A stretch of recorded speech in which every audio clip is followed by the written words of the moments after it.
देखिए, यही बात ताज्जुब की है कि वो लड़की हक मांग रही है, लेकिन हक में उन्होंने एक बार भी ये नहीं कहा कि मेरी शादी उससे होनी चाहिए, बल्कि सनी ने वीडियो में कहा अपने स्टेटमेंट में कि मैं शादी करने के लिए तैयार हूँ और इसके पहले मैं मंगनी भी, इंगेजमेंट भी मैंने कर लिया। उनका इंगेजमेंट तो उस लड़की का कहना है कि उससे ज़बरदस्ती करवाया गया था। मेरे भाई, आप एक बात बताइए, ज़बरदस्ती तो एक लड़की को आप फ़ोन कॉल नहीं कर सकते, ज़बरदस्ती किसी एक लड़की के घर में आप नहीं जा सकते, तो आप इंगेजमेंट जैसा जो एक शादी का रस्म होता है वो आप कैसे कर सकते हैं? तो आप लड़की हैं तो क्या कुछ भी इल्ज़ाम लगा देंगे? वो तो फोटो दिखा रहा है कि हम लोगों का बाज़ाब्ता इंगेजमेंट हुआ और उस इंगेजमेंट में लड़की खुश है, और वो इंगेजमेंट वाला जो दुल्हन का जो चुन्नी होता है ना, वो दुल्हन का चुन्नी भी वो पहनी हुई। तो क्या इतना सारा चीज़ कोई भी लड़के का फैमिली किसी लड़की के घर में घुस के ज़बरदस्ती कर सकता है? क्या आपका जहन ये बात को तस्लीम कर रहा है? इस वक्त शहर कलकत्ता में जो सबसे बड़ा मौजू है, बहस या चर्चे का कारण अब कह ले, वो है कि एक पॉलिटिशियन जो कि 39 वार्ड के काउंसलर भी हैं केएमसी के और बहुत सीनियर लीडर भी हैं मोहम्मद जसीमुद्दीन के नाम से, साथ ही उनके एक साथी अली मोहम्मद सनी के नाम से जाने जाते हैं, उनके ऊपर में गंभीर सेक्सुअल हरासमेंट के मामले चल रहे हैं। जी, आपको बता दें कि आज का दिन अगर हम आपको बताएं तो आज बुधवार के दिन में जोड़ा साँको थाना को घेराव किया गया और डिमांड किया गया कि जो इसमें अक्यूज़ हैं उनको अरेस्ट किया जाए और जल्द से जल्द कार्रवाई शुरू की जाए। तो पूरा मुद्दा कुछ इस तरह है कि एक दिन मीडिया में अचानक से सामने आता है कि एक लड़की सामने आती है और वो बताती है कि उनके ऊपर में सालों से, जी हाँ सालों से सेक्सुअल हरेसमेंट किया जा रहा है नामी दामी पॉलिटिशियंस के द्वारा। ये पॉलिटिकल कोई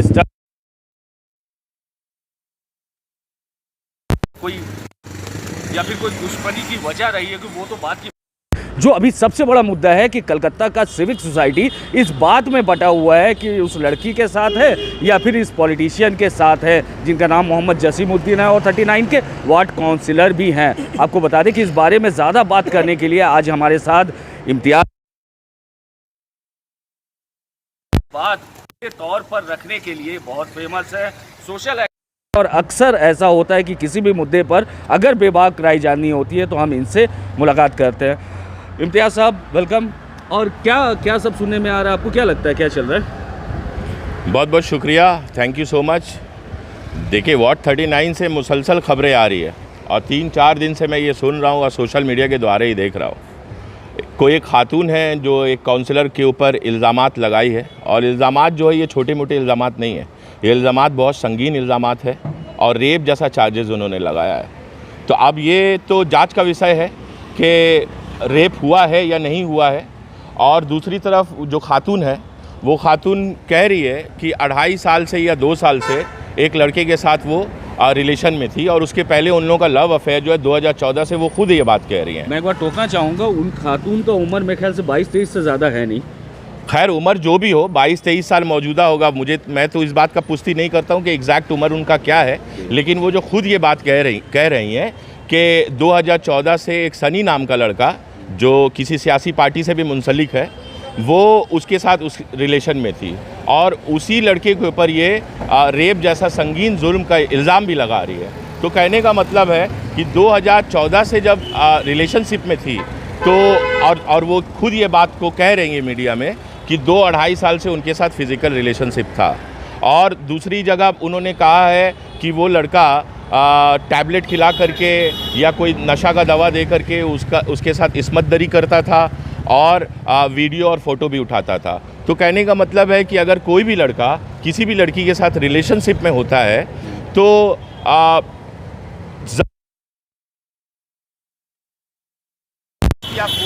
कर सकते, क्योंकि उसको बेहतर पता होता है कि एक लड़के से जो उसको डिस्टर्ब अगर कर रहा है तो उसको कैसे हैंडल करना है। तो वो ब्लॉक कर देती है, फ़ोन नहीं उठाती है, माँ बाप से मशवरा करती है, थाने में FIR या GD करवाती है, या फिर किसी काउंसलर या फिर लोकल पार्टी ऑफिस में भी जाती है वो, और वो लड़के का अच्छे से मजम्मत सब मिल करके कर देते हैं। तो ये 2014 से अगर ये मुसलसल इस तरह का अगर रिलेशनशिप वो खातून खुद बयान कर रही है तो कहने का मतलब है तो फिर रेप का चार्जेस कैसे हो गया?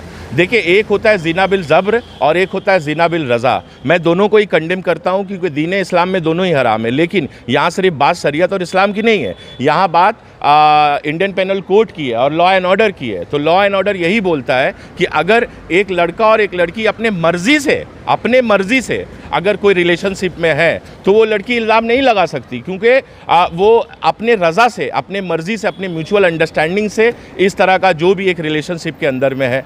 तो कहने का मतलब है, दूसरी जगह वो बोल रही है कि टैबलेट खिला करके उसके साथ गलत किया गया, वीडियो और फोटो भी उठाया गया। तो एक बात यहाँ पे आता ये है कि टैबलेट खिला के कोई एक बार करेगा गलत काम, 2 बार करेगा, 3 बार करेगा, 2.5 साल मुसलसल, ये नेक्स्ट टू इम्पॉसिबल, ये जहन इस बात को मानने के लिए तैयार नहीं है। कहीं ना कहीं लड़की जो इंटरव्यू दी है, उस इंटरव्यू में खुद अपने आप में बहुत सारा लूपहोल्स है।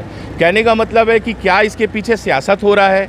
अगर सियासत हो रहा है, क्योंकि कुछ पॉलिटिकल पार्टीज़ को मैंने देखा कि वो अपनी सियासी रोटी सेकने की भी कोशिश कर रहे हैं, तो मैं पुरजोर गुजारिश करूंगा सियासी लोगों से कि भाई ये सियासत करने का वक्त नहीं है। मैं भी किसी न किसी सियासी जमात से मुंसलिक हूँ, मगर ये वक्त सियासत करने का नहीं है, क्योंकि कौम और मिल्लत की बात है। यहाँ पे जो विक्टिम और अक्यूज्ड दोनों ही अपने मिल्लत के लोग हैं। जो इल्ज़ाम लगा रही है और जिसके ऊपर इल्ज़ाम लगा है वो भी एक समाज के ही लोग हैं और अपने मुसलमान कम्युनिटी से ही बिलोंग करते हैं। यहाँ बात इंसानियत की है और यहाँ बात इज़्ज़त की, और इज़्ज़त सिर्फ लड़की की नहीं होती, इज्जत लड़कों की भी होती है। और एक आम लड़का के ऊपर भी अगर एक लड़की अगर इस तरह जेंडर इक्वालिटी की बात कर रहे हैं, हाँ, जेंडर इक्वालिटी की ही बात है। तो और जेंडर इक्वालिटी तो हमारा इस्लाम भी सिखाता है और हमारा कानून भी यही सिखाता है ना। देखिए, रेप जैसा संगीन मामला लगाया है, मैं तो कहता हूँ कि हाई लेवल इन्वेस्टिगेशन होना चाहिए, सीबीआई इंक्वायरी होनी चाहिए और सच पब्लिक के सामने आना चाहिए। क्यों? क्योंकि सिर्फ इज्जत जो है वो लड़की की नहीं होती, इज्जत लड़का का भी उतना ही होता है। और यहाँ पे जिसके ऊपर इल्ज़ाम लगा है वो किसी एक पार्टी से मुंसलिक है और किसी पार्टी का वो नुमाइंदगी कर रहे हैं एक वार्ड के अंदर, वार्ड के वो नेता है और वो साथ में हाजी भी है और 3 बेटियों के बाप भी है। तो इस चीज़ का ख्याल रखते हुए जो भी मीडियाबाजी हो रहा है दोनों तरफ से, तो मैं दोनों पार्टीज़ को आपके चैनल के माध्यम से हाथ जोड़ करके रिक्वेस्ट करूंगा कि इस तरह से एक दूसरे के ऊपर इल्ज़ाम तराशी आप ना करें। आप लोग बैठ करके सॉल्व करने की कोशिश करें, या तो फिर एक सीबीआई इंक्वायरी का मैं डिमांड करता हूं कि सीबीआई इंक्वायरी होना चाहिए और उस इंक्वायरी में इंशाअल्लाह ताला बहुत जल्द सच सामने आ जाएगा। और मैंने ये भी चीज़ देखा कि जसीम साहब का जो इंटरव्यूज़ और जो बयानात आए हैं वो कहीं ना कहीं लड़की की अज़मत और इज़्ज़त को रखते हुए वो अपने इंटरव्यूज़ दे रहे हैं। और उन्होंने अपनी इंटरव्यू में भी कहा कि मेरा जो ये बयान है वो इनफरादी बयान है, मतलब पर्सनल बयान है। तो यहाँ पे कोई पार्टी का भी कोई मतलब कोई ये नहीं है, भले वो किसी एक पार्टी से बिलोंग ज़रूर करते हैं। तो यहाँ दूसरे पार्टीज़ के जो लोग जो प्रदर्शन कर रहे हैं, प्रदर्शन करना जमहूरी हक है, बेशक करें, लेकिन जो प्रदर्शन में करते वक्त इल्ज़ामात के दौरान, अपने स्पीचेस के दौरान जो इल्ज़ामात लगा रहे हैं वो अपने स्पीचेस को ज़रूर ध्यान रख करके इल्ज़ामात लगाए। क्यों? क्योंकि ये सब जुडिस मैटर है। अभी किसी अदालत या कोर्ट का कोई वर्डिक्ट नहीं आया है। देखिए, मुल्जिम है वो, इल्ज़ाम उनके ऊपर लगा, इल्ज़ाम प्रूव नहीं हुआ भाई। मुल्जिम होना और मुजरिम होना ये ज़मीन और आसमान की बात है। आपके ऊपर, मेरे ऊपर या किसी भी मर्द के ऊपर इल्ज़ाम लगना बहुत आसान है। इल्ज़ाम कोई खातून लगा सकती है, लेकिन इल्ज़ाम सिर्फ लगाने से मकसद हासिल नहीं होगा, इल्ज़ाम को प्रूव भी करना पड़ेगा। तो जिस दिन इल्ज़ाम अगर प्रूव होता है तो जसीमुद्दीन को वहाँ के लोग और शहर कलकत्ता के लोग जो उतोरियो और माला और हार और फूल जो पहनाते थे, तो याद रखिएगा इसी जसीम को कलकत्ता शहर के लोग जो उतोरियो, माला और हार पहनाते थे, जूते का हार पहनाने में भी गुरेज नहीं करेंगे। और मैं आपके चैनल से एक बात कह देता हूं कि बहन, वाकई अगर आपके साथ जुल्म हुआ है, कौन आपके साथ है या कौन आपके साथ नहीं है मुझे नहीं पता, लेकिन मैं इम्तियाज़ खान अपने होश हवास में पूरी जिम्मेदारी के साथ आपके मीडिया के चैनल से मैं ये बोलना चाहता हूं कि मैं आपके साथ आपके लड़ाई के आखिरी वक्त तक खड़ा रहूँगा इंशाअल्लाह ताला। लेकिन बात ये भी आती है कि अगर इल्ज़ामात झूठ प्रूव हुआ, देखिए गलती तो कहीं ना कहीं जसीम साहब और सनी का थोड़ा बहुत है, वो नज़र आ ही रहा है, लेकिन रेप जैसा एक संगीन जुर्म का आरोप लगाना ये अपने आप में एक बहुत बड़ा ये स्टंट है। इसके पीछे ये भी देखना होगा कि हो सकता है कहीं ना कहीं कोई पॉलिटिकल खेल तो नहीं है। अगर कोई पॉलिटिकल खेल है तो मैं पॉलिटिकल लोगों से हाथ जोड़ करके गुजारिश करना चाहता हूँ कि पॉलिटिक्स आप करें, खुल के राजनीति करें, लेकिन किसी के व्यक्तिगत चरित्र के ऊपर इस तरह का सवालिया निशान, क्योंकि कल लोग उनको जो इज्जत से देखते थे, आइंदा दिनों रेपिस्ट के शक्ल से देखेंगे। क्योंकि रेप बहुत सारा हिंदुस्तान में देखा गया कि रेप का इल्ज़ाम लगा लेकिन इल्ज़ाम प्रूव नहीं हुआ। तो प्रूव होने तक का ये सब्र और संयम से काम लेना होगा। और मैं पूरे आवाम और हिंदुस्तान और कलकत्ता और बंगाल के जनता से भी मैं गुजारिश करूँगा कि सब्र और तहम्मुल से काम ले, संयम से काम ले, क्योंकि रेप जो है अभी प्रूव नहीं हुआ, अभी वो मुलजिम है, अभी मुजरिम बने नहीं। ये मुजरिम बनेंगे तो कोर्ट और अदालत है, उसका फैसला ज़रूर होगा। इंशाअल्लाह वक्त आने दीजिए, सब दूध का दूध पानी का पानी, और सच इंशाअल्लाह ज़रूर आशिकार होगा। एक बार के लिए अगर आपको मौका दिया जाए तो आपको क्या लगता है पहले नज़रिए में कौन मुजरिम है? देखिए, ये तो कोर्ट और अदालत फैसला करेगी। मैं तो ना कोर्ट हूँ ना अदालत हूँ, तो ये फैसला कोर्ट और अदालत के ऊपर है। लेकिन अभी तक का जो वीडियोस दोनों तरफ से देखा गया, सोशल मीडिया के थ्रू से ही मैंने वीडियो देखा, दोनों स्टेटमेंट जो मैंने दोनों पार्टीज़ के स्टेटमेंट्स को अभी तक जो मैंने सुना, उससे यही समझ में आ रहा है कि लड़की के जो बयानात है वो बयानात में बहुत सारा एरर्स है, कमी है, कमज़ोरी है, खामी है। वो एक तरफ खुद ये कह रही है कि जसीम सनी को पैसा दे करके मेरे साथ मिलने के लिए भेजता था। तो आप एक बात बताइए, एक काउंसलर को क्या पड़ा हुआ है जो किसी को मिलने के लिए भेजे? और अगर मान लिया कि भेज भी रहा है, आप इतनी बेवकूफ़ कैसे हो गई? आप तो इतनी बेवकूफ़, आप तो माशाल्लाह पढ़ी लिखी लड़की, आप इंग्लिश भी बोल रही हैं, आप एक कॉलेज की स्टूडेंट भी बता रही हैं अपने आप को। तो आप पढ़ी लिखी खातून होने के बावजूद आप इस तरह का गलती एक बार हो सकता है अनजाने में, या कोई आपको मोल्ड कर दिया या आपके दिमाग को हैंग कर दिया 3 बार 4 बार, लेकिन मुसलसल साल बर साल हमेशा ये चीज़ तो नहीं हो सकता। तो कहने का मतलब है कि ये जांच का विषय है, सामने देखिए सच आना है। और मैं अपील करता हूँ कि ये CBI इंक्वायरी हो, और क्योंकि इज़्ज़त सिर्फ लड़की का नहीं जुड़ा हुआ है, इज़्ज़त यहाँ 2 मर्द का भी जुड़ा हुआ है। एक सनी नाम का मर्द है, एक जसीमुद्दीन है। इज़्ज़त होती है, चाहे वो औरत की हो चाहे वो मर्द की हो। लेकिन देखा जाए कि इल्ज़ाम जब एक लड़की के ऊपर लगता है तो वो तब तक बेगुनाह होती है जब तक उसके ऊपर गुनाह साबित नहीं हो जाए। लेकिन आज का अलमिया ये है कि एक लड़का के ऊपर जब इल्ज़ाम लगता है वो तब तक मुजरिम होता है जब तक वो बेगुनाह साबित ना हो जाए। तो इस तरह का सोसाइटी में हम लोग जी रहे हैं। हम लोग बात करते हैं ख़वातीन के हक़ की, लेकिन यहाँ पे हक़ का बात करते हुए मर्दों को इतना नीचे कर दिया जा रहा है और औरतों का हुकूक को इतना बड़ा कर दिया जा रहा है। इक्वल रखे ना आप, जुल्म है, सज़ा है, हराम है, गलत है। ये ना किसी औरत की जागीर है ना किसी मर्द की जागीर है।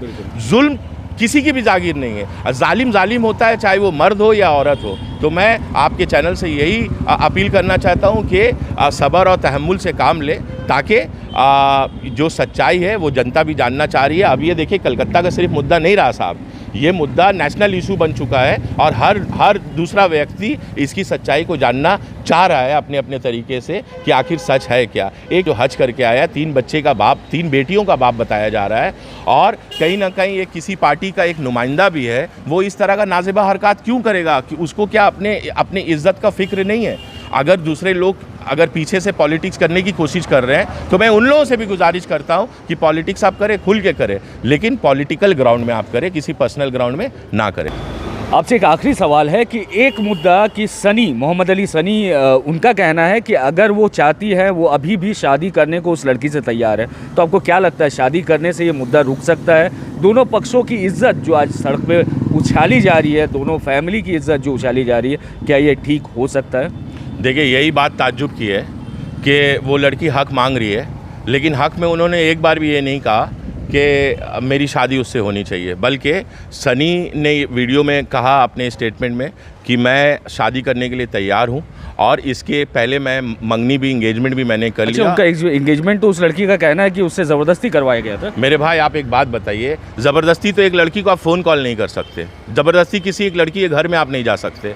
तो आप इंगेजमेंट जैसा जो एक शादी का रस्म होता है वो आप कैसे कर सकते हैं? तो आप लड़की हैं तो क्या कुछ भी इल्ज़ाम लगा देंगे? वो तो फ़ोटो दिखा रहा है कि हम लोगों का बाज़ाब्ता इंगेजमेंट हुआ और उस इंगेजमेंट में लड़की खुश है, और वो इंगेजमेंट वाला जो दुल्हन का जो चुन्नी होता है ना, वो दुल्हन का चुन्नी भी वो पहनी हुई है। तो क्या इतना सारा चीज़ कोई भी लड़के का फैमिली किसी लड़की के घर में घुस के ज़बरदस्ती कर सकता है? क्या आपका जहन ये बात को तस्लीम कर रहा है? ज़बरदस्ती की बात करी तो एक बात बताएं कि उनके ऊपर सीधे तौर पर इल्ज़ाम है कि काउंसलर मोहम्मद जसीम सारी रात वहाँ बैठ के रहते थे। लड़की की माँ ने ऑन रिकॉर्ड कैमरा में कहा है। क्या ये सच है? आपको क्या लगता है? देखिए, यही तो ताज्जुब की बात है, किसी एक खातून के घर में कोई एक गैर महरम अगर सुबह से आता है और देर रात तक रहता है, बकौल लड़की के माँ के खुद उन्होंने स्टेटमेंट दिया।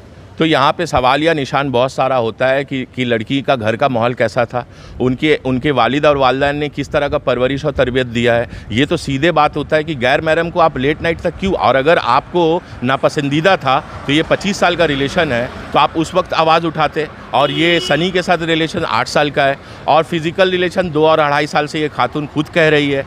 तो कहने का मतलब तब आवाज़ क्यों नहीं उठाई? तब क्या मीडिया के ऊपर भरोसा नहीं था? तब क्या पुलिस प्रशासन पे भरोसा नहीं था? तब क्या आवाम के ऊपर भरोसा नहीं था? तब क्या हम जैसे सिविल सोसाइटी के ऊपर भरोसा नहीं था? जब आप सही थी तो आप उस वक्त भी अगर आती तो मीडिया इसी तरीके से सपोर्ट करता, प्रशासन इसी तरीके से जैसे आज सपोर्ट कर रहा है। आज जोड़ा साकू थाना को घेराव भी किया किसी एक पॉलिटिकल पार्टी ने, तो अगर 2-2.5 साल पहले भी अगर इस तरह का सामने आता तब तो कौंसिलर इलेक्शन भी नहीं हुआ था। तब अगर आपको गद्दी हिलाने का अगर तो आपके पास तो मौका बहुत अच्छा था उस वक्त, तो मुद्दा आपके पास अच्छा था उस वक्त, आप आकर के गद्दी, तब तो कौंसिलर इलेक्शन भी नहीं हुआ था। लेकिन शायद इनका कहना, मैं रोक रहा हूँ आपको, इनका कहना है कि ये मेंटली डिसबैलेंस हो गई थी, वो बीमार, इमोशनली बीमार थी, कुछ इलाज उनका चल रहा था, दवाई दी जा रही थी उनको। अरे मेरे भाईजान, लड़की ना इमोशनल बीमार थी, लड़की का बाप तो इमोशनल बीमार नहीं था, उनकी अम्मा जान तो इमोशनल बीमार नहीं थी। आप कैसी बात कर रहे हैं? बीमार एक इंसान हो सकता ना, या पूरा फैमिली, पूरा खानदान बीमार हो गया। आज तो अम्मी सड़क पे आ रही है ना, मीडिया पे आ रही है, अब्बा जान को भी देखा मैंने कि जोड़ा साकू पुलिस स्टेशन के सामने वो बयानात देते हुए, और वो उनके अब्बा हुजूर ने बयानात के दौरान खुद ये बात को तस्लीम किया। आप इंटरव्यू देखिएगा सरपरस्त लाइव का, कि उन्होंने अपने इंटरव्यू में कहा कि जसीमुद्दीन मेरे द्वारा बहुत सारा खुद जुल्म कराया, तो वो एक्सेप्ट कर रहे हैं कि वो जालिम का साथ देते थे। अगर जसीमुद्दीन जालिम है और जुल्म कराता था तो जालिम का साथ देना भी तो जालिम होने बराबर है ना, और वो खुद ये बात को तो तस्लीम कर रहे हैं कि मैं जुल्म करता था जसीमुद्दीन का होकर के। तो जब जुल्म आप करते हैं तो वो भैया दुनिया है ना, द वर्ल्ड इज़ राउंड, आपके साथ भी तो पलट करके आता है। जब आपको पता है कि भाई देखिए, यहाँ एक लड़की की इज्जत की बात नहीं है, 2 लड़की की इज्जत की बात है, और 2 मर्दों की इज्जत की बात है। एक लड़का जो यूथ का प्रेसिडेंट है और एक जो है रूलिंग पार्टी का काउंसिलर है। तो कहने का मतलब इज्जत सबकी है, लड़की की भी उतनी ही इज्जत है और लड़कों की भी उतनी ही इज्जत है। तो इज्जत किसी एक जेंडर का गुलाम नहीं है, ये दोनों का ही इज्जत बनता है। देखिए, कहने का मतलब है कि ये विषय जो है जांच का है। मैं यही बात कह रहा हूँ कि दोनों पार्टी से मैं ये अपील कर रहा हूँ कि देखिए साहब, कौम और मिल्लत बदनाम हो रहा है। दूसरे कम्युनिटी के लोग जो है ना, वो कहीं ना कहीं मजाक उड़ा रहे हैं कि मुसलमान में इस तरह का काम होता है, और एक हिजाब लगाने वाली एक खातून के साथ इतना जुल्म हो रहा है। तो अगर वाकई जुल्म हो रहा है ये बहन के साथ, तो मैंने पहले भी कहा कि आखिरी वक्त तक, जब तक ये अपना हक का आवाज़ के लिए लड़ेंगी, उस हक का आवाज़ के लिए मैं उनके साथ खड़ा हूँ, चाहे किसी पार्टी का काउंसिलर हो, एमएलए हो, मिनिस्टर हो, एमपी हो। मैं तो हिंदुस्तान के दूसरे कोने में भी, दूसरे स्टेट में भी, जब आसिफा या फिर बिल्किस बानो या फिर प्रियंका रेड्डी किसी के साथ भी इस तरह का नाजेबा हरकत होता है, तो मैं लाउड एंड क्लियरली अपने आवाज़ को दर्ज करता हूँ। और मैं सिविल सोसाइटी के दूसरी बहनों को भी मैं रिक्वेस्ट करता हूँ कि जैसा ये खातून ने अपने इंटरव्यू में कहा कि मैं जान दे दूँगी, तो यहाँ 2-3 बात और आती है कि अगर इस तरह का बयान दे दी है कि जान दे दूंगी, तो अब उनके वालिद और वालिदैन के ऊपर और उनके फैमिली मेम्बर्स के ऊपर सीधे जिम्मेदारी होती है कि अगर इस तरह का लड़की का मेंटल स्टेटस है तो उनको सही तरीके से गाइड और कंसोलिंग किया जाए, ना कि इंतज़ार करे कि लड़की किसी भी तरह का गलत हरकत को अपना ले और कल को ये सिविल सोसाइटी की जो बहनें हमारी है वो मोमबत्ती लेकर के रास्ते में आए। तो मैं उस चीज़ के लिए वेट नहीं कर रहा हूँ कि उनके साथ कुछ गलत हो जाए या वो अपने खुद के साथ कुछ गलत कर ले, तब हम लोग रास्ते में मोमबत्ती लेकर के, तब तो बहुत देर हो चुका होगा। तब किस चीज़ का हक मांगेंगे हम लोग लड़की की तरफ हो करके? ये बात को भी मद्देनज़र रखना होगा कि हालात जो है वो बहुत नाजुक हालात से गुजर रहा है शहर कलकत्ता, और ये कहीं ना कहीं हमारा कम्युनिटी बदनाम हो रहा है क्योंकि सारे लोग जो है वो कहीं ना कहीं मुसलमान कम्युनिटी से है। तो मैं गुजारिश करूंगा कि ये पॉलिटिकल मामला नहीं है, ये मामला जो है गौर और फिक्र का मामला है। सब्र और संयम से काम लेना चाहिए, और दोनों पार्टीज़ को मैं रिक्वेस्ट करता हूँ कि इज़्ज़त का ख्याल रखते हुए आप लोग एक दूसरे के खिलाफ इंटरव्यू दें।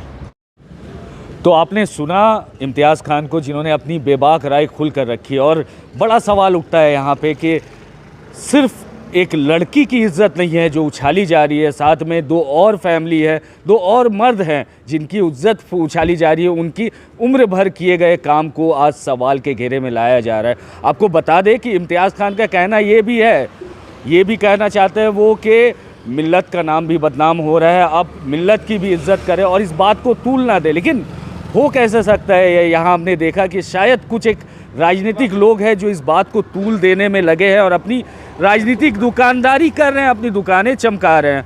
आपको खबरदार रहना है, आपको समझदार रहना। आप ये सोच लें, एक औरत की साथ साथ दो मर्दों की और उनके साथ उनके फैमिली की इज्जत भी इस तरह नीलाम हो रही है, उछाली जा रही है सड़कों में, लोग रास्तों में बात कर रहे हैं इसके बारे में। क्या ये ऐसे हो सकता है कि ये जो अक्यूज़्ड है और जो विक्टिम है वो बैठकर आपस में बात करें और इस मामले का कोई सल्यूशन निकले? अगर ऐसा नहीं हो सकता है तो कम से कम ये तो ना करे कि सज़ा मिलने से पहले ही हम उन्हें मुजरिम साबित कर दें। जी हाँ, मीडिया ट्रायल कोई नहीं चाहेगा और ना ये चाहेंगे कि बेवजह का चर्चा बनता रहे। बहुत संगीन मामला है, हम और आप सब यही चाहेंगे कि ये मामला बहुत आसानी के साथ सुलझ जाए। शुक्रिया।